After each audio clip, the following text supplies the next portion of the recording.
नमस्कार, आप देख रहे हैं मतंग न्यूज। तो आइए इस खास प्रोग्राम में आपकी खास मुलाकात के साथ आपको गांव शहर से लेकर हर क्षेत्र की समस्याओं, वहां के विकास कार्यों को लेकर रखते हैं अपडेट। तो चलिए आज हम आपको रूबरू कराएंगे एक खास खबर से।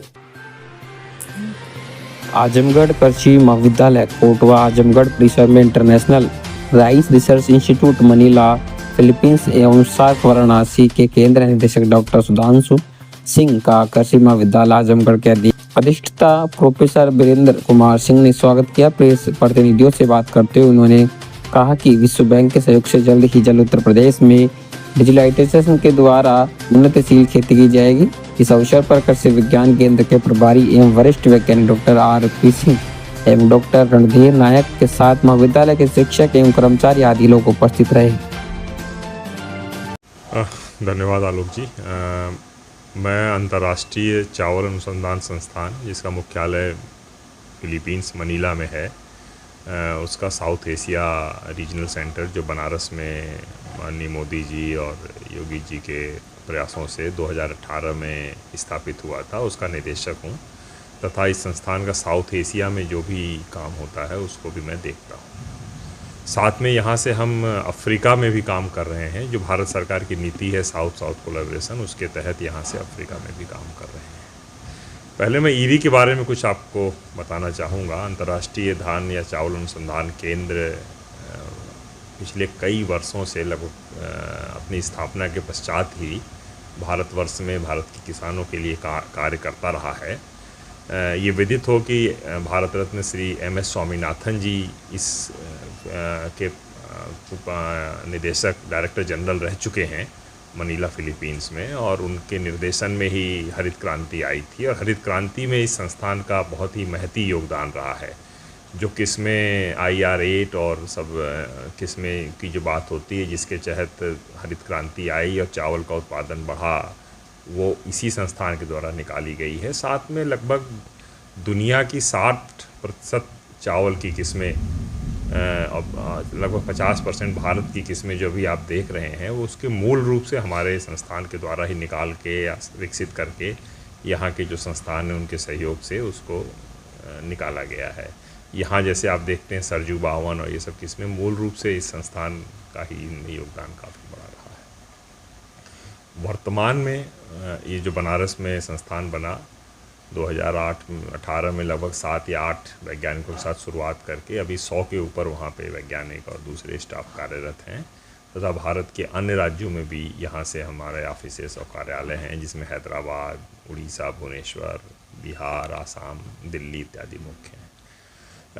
मुख्य रूप से जो काम चल रहा है, सबसे प्रथम तो किस्मों का, निश्चित रूप से किस्मों का विकास, जिसमें मुख्य रूप से जलवायु परिवर्तन से जो समस्याएं हो रही हैं उनसे लड़ने वाली जो किस्में हैं, जैसे कि सूखा या बाढ़ से लड़ने वाली किस्म, जो सबवन के नाम पे जो किस्म आई है, जैसे स्वर्णा सबवन और बहुत सारी सबवन आती है जिसमें कि 10 से 12 दिन 14 दिन तक पानी में ख़राब नहीं होती हैं चावल की किस्में, उसका मूल रूप से विकास हमारे द्वारा ही किया गया था।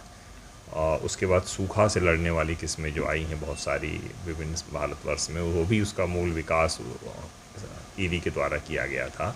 और लेटेस्ट में अब ऐसी किस्में भी हम लेके आ गए हैं जिसमें बाढ़ और सूखा दोनों से लड़ने की क्षमता होती है। तो किस्मों का विकास एक मुख्य रूप से जिसमें हम काफ़ी काम कर रहे हैं। उसके अलावा ये जो संस्थान यहाँ बना है वो ग्रेन क्वालिटी पे काफ़ी काम कर रहा है कि अब समय के साथ समय की जो मांग परिवर्तन के हिसाब से ये है कि हम बाज़ार को देखते हुए ही अन्न का उत्पादन करें। विगत वर्षों में आप देख रहे होंगे चावल और गेहूं का उत्पादन काफ़ी हो गया और हमारे स्टोर्स में उसको रखने तक की समस्या आ रही है। अतः समय की इस आवश्यकता को भांपते हुए हम उन किस्मों की तरफ जा रहे हैं जो कि बाज़ार में आपको अधिक मूल्य दें। मूल्य संवर्धन की जो हम बात करते हैं उसमें मुख्य रूप से हमारे द्वारा अभी बहुत ही नई जो आविष्कार जिसको आप कह सकते हैं जो किया गया है, जिसमें हमने ऐसे जीन का पता लगा लिया जो कि आपके GI को, ग्लाइसेमिक इंडेक्स को कम कर देता है। और ऐसी किस्में विकसित हो रही हैं जिसका कि GI या ग्लाइसेमिक इंडेक्स काफ़ी कम है। GI में आपको बता दूं कि जब हम खाते हैं चावल तो हमारा शुगर बहुत तेज़ी से बढ़ता है और डायबिटीज़ और इनके लिए कहा जाता है कि आप चावल कम खाइए। मैं चावल अनुसंधान संस्थान में काम करता हूँ और इसका निदेशक हूँ, लेकिन कोशिश करता हूँ कि चावल कम खाऊं क्योंकि मुझे डायबिटीज़ है। तो ये जो नई किस्में हमने विकसित की हैं जो कि जिसको कि शुगर से या डायबिटीज़ से लड़ने की जिसमें क्षमता है, जिससे कि आपका शुगर स्पाइक बहुत धीमे धीमे होता है और ग्लाइसेमिक इंडेक्स लगभग जो 60 से 70 के बीच में सामान्य चावल का होता है, नई किस्में जो हम ला रहे हैं उसका ग्लाइसेमिक इंडेक्स 50 या उससे भी कम रहेगा। तो वो एक नया ऐसी चीज़ आ रही है जो आने वाले 2-3 सालों में किसानों तक भी पहुंच जाएगी। ऑलरेडी हम फील्ड ट्रायल्स उसके कर रहे हैं, उस पर काफ़ी काम हो रहा है इस संस्थान के माध्यम से। बहुत सारे बच्चे आप देख रहे होंगे, अभी हमारे पेट तो भरा रहता है लेकिन फिर भी इसको कहते हैं हिडन हंगर, और उन बच्चों के अंदर माइक्रोन्यूट्रिएंट डिफिशियंसी हो जाती है। चावल तो खाने को मिलता है, रोटी गेहूँ खाने को मिलता है, लेकिन माइक्रोन्यूट्रिएंट की आवश्यकता पूरी नहीं होती है। तो ऐसी नई किस्में भी आ रही हैं जिसको बायोफोर्टिफाइड राइस बोलते हैं, जिसमें जिंक और लोहा की मात्रा ज़्यादा होती है। उस तरह की किस्मों पर भी काफ़ी काम चल रहा है। और फ़ायदा इसका ये है कि जैसे आप लो जीआई में अभी ऑस्ट्रेलिया के पास कुछ ऐसी किस्में हैं और बाज़ार में उसका 3 गुना मूल्य मिलता है। तो निश्चित रूप से अगर हम इस तरह की चावल लेके आते हैं तो किसानों को जो एमआरपी से भी ज़्यादा प्राइस मार्केट में मिल सकता है। इसके अलावा हम ट्रेडिशनल राइसेस पे काफ़ी काम कर रहे हैं। इस विशेष रूप से काला नमक पे हमारा काफ़ी काम हो रहा है राज्य सरकार के साथ मिलके ओडीओपी योजना और अन्य में। काला नमक के बारे में बताना चाहूँगा कि हम लगभग 70 तरह की काला नमक के एक्सेसन सिद्धार्थनगर और आसपास के एरिया से लेके आए थे, और दुनिया की यहाँ की सबसे अच्छी लैब जो ग्रेन क्वालिटी की है वो हमारे बनारस में हमने बनाई है। उसमें उसका पूरा एनालिसिस किया और उस 70 में से लगभग हम तीन ऐसी हमने छांटी जिसको हम कह सकते हैं कि ये उसमें वही गुण है जो महात्मा बुद्ध के समय 3000 साल पहले के रहे होंगे, या जिसको हम निश्चित रूप से बुद्धा जी का महाप्रसाद है उस लेवल पे उसमें उस तरह का एरोमा है, उस तरह के उसमें गुण हैं। अब वो नरेंद्र यूनिवर्सिटी के साथ हम आगे काम कर रहे हैं ताकि उसको प्रॉपर रिलीज करके किसानों को उसको उपलब्ध कराया जा सके। इसके अलावा मूल्य संवर्धन पे काफ़ी काम कर रहे हैं। काला नमक के बारे में निश्चित रूप से आप जानते होंगे कि जब महात्मा बुद्ध ने अपना पहला सरमन दिया था सारनाथ में, तो उन्होंने अपने डिसिबल्स को, अपने अनुयायियों को काला नमक चावल भी दिया था और कहा था कि आने वाले 1000 सालों तक आपके जीवन में महक लाता रहेगा। तो इसलिए उसको बुद्धिस्ट टेक्स्ट में बुद्धा का महाप्रसाद कहा गया है।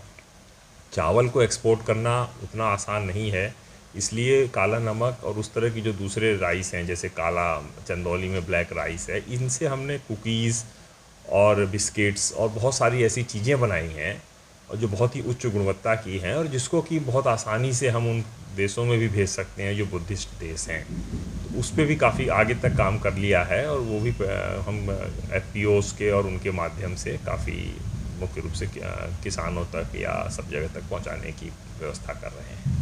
सरकार खासतौर से के साथ हम आगे काम कर रहे हैं ताकि उसको प्रॉपर रिलीज करके किसानों को उसको उपलब्ध कराया जा सके। इसके अलावा मूल्य संवर्धन पे काफ़ी काम कर रहे हैं। काला नमक के बारे में निश्चित रूप से आप जानते होंगे कि जब महात्मा बुद्ध ने अपना पहला सरमन दिया था सारनाथ में, तो उन्होंने अपने डिसिबल्स को, अपने अनुयायियों को काला नमक चावल भी दिया था और कहा था कि आने वाले 1000 सालों तक आपके जीवन में महक लाता रहेगा। तो इसलिए उसको बुद्धिस्ट टेक्स्ट में बुद्धा का महाप्रसाद कहा गया है। चावल को एक्सपोर्ट करना उतना आसान नहीं है, इसलिए काला नमक और उस तरह की जो दूसरे राइस हैं जैसे काला चंदौली में ब्लैक राइस है, इनसे हमने कुकीज़ और बिस्किट्स और बहुत सारी ऐसी चीज़ें बनाई हैं और जो बहुत ही उच्च गुणवत्ता की हैं और जिसको कि बहुत आसानी से हम उन देशों में भी भेज सकते हैं जो बुद्धिस्ट देश हैं। तो उस पर भी काफ़ी आगे तक काम कर लिया है और वो भी हम एफपीओज़ के और उनके माध्यम से काफ़ी मुख्य रूप से किसानों तक या सब जगह तक पहुंचाने की व्यवस्था कर रहे हैं। सरकार खासतौर से कृषि मंत्रालय और भारत सरकार किस तरह से कार्य कर रही है कि किसानों की आत्मनिर्भरता बढ़े और उनकी आर्थिक स्थिति अच्छी हो? भारत सरकार ने निश्चित रूप से काफ़ी महत्वपूर्ण, पहला तो ये संस्थान भी भारत सरकार के ही बहुत ही महत्वपूर्ण आर्थिक और हर तरह के सहयोग से चल रहा है। यहाँ पे आप देखेंगे जो हमारे पास विदेशी वैज्ञानिक भी हैं और ये सब तभी संभव हो पाया जब राज्य सरकार और भारत सरकार का पूरी तरह से इसमें आर्थिक और दूसरे संसाधन मुहैया कराए गए। भारत सरकार की योजनाओं की जहाँ तक हम चर्चा करते हैं, मुख्य रूप से आप देखें तो उनकी योजना इस बात पर केंद्रित है कि किसानों को कैसे अधिक से अधिक लाभ पहुंचाया जा सके, उनकी आय को दुगना किया जा सके।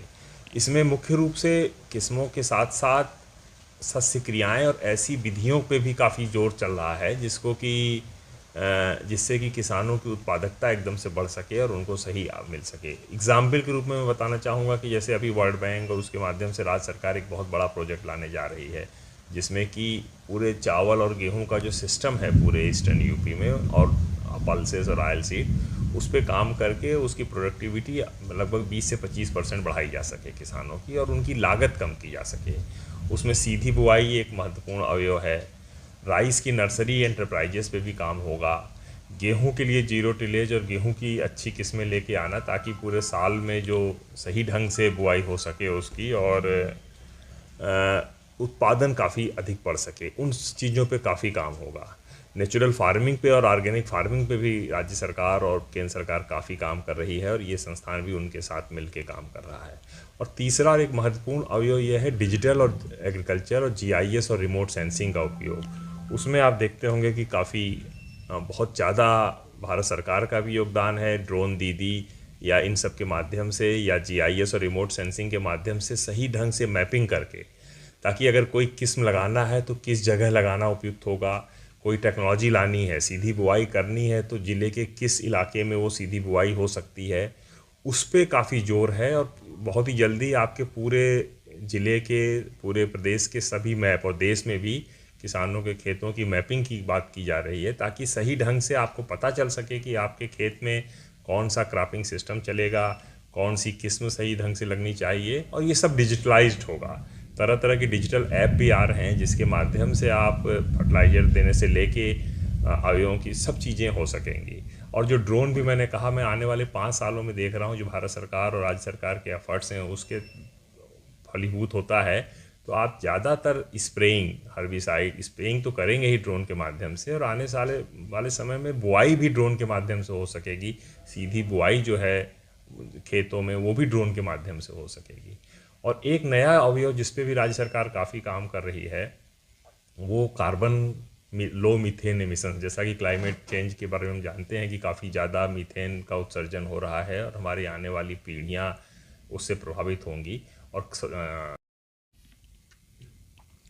कार्बन क्रेडिट का बहुत आप लोग नाम सुन रहे होंगे, ताकि ऐसी चीज़ें जो जिसमें कि पानी कम लगता हो या सीधी बुआई हो, इस तकनीकी में अपनाने से किसानों को तो सीधा लाभ होता ही है, साथ में कार्बन क्रेडिट भी उनको मिल सकता है। तो उस पर भी अब काम कर रही है राज्य सरकार, वर्ल्ड बैंक और दूसरे इंस्टीट्यूट के साथ मिलकर, और शीघ्र ही हम लोग एक ऐसी पूरा एक सेटअप विकसित कर रहे हैं, फ्रेमवर्क, जिससे कि किसानों को लाभ मिल सके।